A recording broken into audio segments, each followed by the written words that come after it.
हे जर मी आता हलवलं ना तर याने काय होऊ शकतो, तर अक्षरशः माझं राम नाम सत्य होऊ शकतं. म्हणजेच हे जर यातून जर बाहेर पडल्या तर जर एकाने मला दंश केला तर असं 100 हजारो दंश मला होतील आणि मी इथेच बेशुद्ध पडेल. तर तुम्ही बघू शकता इथे हे आहे, याला आमच्याकडे कणगूळ असं म्हणतात. तर तुम्ही बघू शकता हे अगदी कागदासारखं असं दिसतंय. तर हे कशापासून बनवतात माहिती आहे का? तो भुंगा असतो तर ते झाडाची साल किंवा लाकूड, तर त्याचा लगदा आहे तो लालेमध्ये मिसळून आहे तो हा त्याचं घरटं बनवतात. आणि या घरट्यामध्ये जवळजवळ 5,000 ते 10,000 भुंगे राहतात आणि खूप डेंजरस असतात. तर यामध्ये एक राणी माशी असते आणि इतर बऱ्याच साऱ्या माशा असतात. आपण त्याला भुंगेसुद्धा म्हणू शकतो.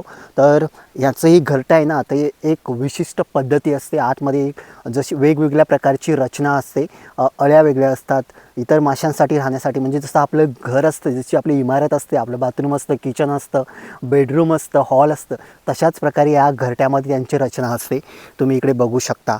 हे एवढं डेंजर आहे ना, खूपच डेंजर आहे. तर मंडळी, आता आपण याला थोड्या टायमाने बघणार आहोत. जर याच्यामध्ये भुंगे नसतील तर आपण त्याला ओपन करणार आहोत आणि मग तुम्हाला दाखवेल. तर नवीन असाल तर फॉलो करा. ते आपण फोडल्यानंतरला ते आतमध्ये कसं दिसतं तर तुम्हाला ते पुढील व्हिडिओमध्ये सांगेन. नक्की फॉलो करा.